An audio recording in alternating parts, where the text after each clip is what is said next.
Hello বন্ধুরা, তো এখানে আমার বৌদির হাতের চিকেন রান্না করা দেখাবো তোমাদেরকে। তো চলো, এখানে আমার বৌদি আর মা গোটা মুরগি বানাচ্ছে। তো এখানে দেখো কাটাকুটো কমপ্লিট করেছে।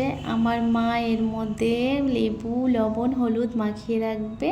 তো এইদিকে বৌদি মশলাটাও পুরো রেডি করে রেখেছে। এখানে কাঁচা লঙ্কা জিরে রসুন আদা ধনে এই যে বৌদি মিক্সার করছে, পুরো কমপ্লিট। মশলাটা দেখো বন্ধুরা তোমরা, এই যে রেডি। তো এখানে কেটে রাখা আলু টমেটো আর পেঁয়াজ নিয়েছে বৌদি, উনুন ধরালো, ধরার পরে তেল দিল, এর মধ্যে সামান্য লবণ দিল, দেওয়ার পরে এবার আলুগুলো ভেজে তুলে নেবে। দেখো বন্ধুরা আলুগুলো কত সুন্দর করে ভেজে তুলে নিচ্ছে।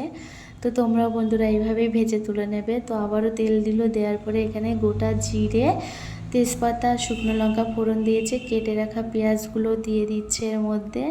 এটা যখন বাদামি কালার আসবে তখন কেটে রাখা টমেটোগুলোও এর মধ্যে দিয়ে দেবে। তো বন্ধুরা তোমরাও এইভাবেই রান্না করবে।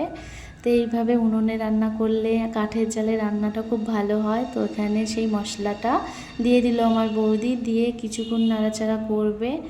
করার পরে তেল ছাড়বে যখন, তার একটুখানি আগে বৌদি এর মধ্যে হলুদটা দিয়ে দেবে। হলুদই দেবে, লবণটা দেবে না, কারণ চিকেনে মাখানো আছে লবণ, তাই এখানে হলুদটা দিয়ে দিয়েছে। দিয়ে কিছুক্ষণ মাখানোর পরে এই যে চিকেনটার মধ্যে ঢেলে দিল, দেওয়ার পরে এটা কষানো হবে। কিছুক্ষণ কষানোর পরে এর মধ্যে ঢেকে দেবে জলটা বের করার জন্য। তো এর মধ্যে ঢেকে দেওয়ার পরে দেখো বন্ধুরা ঢাকনা তুলে দিচ্ছে। তো কালারটা কত সুন্দর এসছে। তো তোমরা এভাবেই করবে। আর তোমরা যদি গ্যাসে করো তো হালকা সিমে দিয়ে করবে, তো খুবই সুন্দর হবে। তো ভেজে রাখা আলুগুলোর মধ্যে দিয়ে দিয়েছে, দেখো কালারটা কত সুন্দর এসছে। তো নামানোর আগে গরম মশলা দিয়ে আমার বৌদি নামিয়ে ফেলবে। তো চিকেনটা দেখো কেমন হয়েছে আমার বৌদির হাতের চিকেন।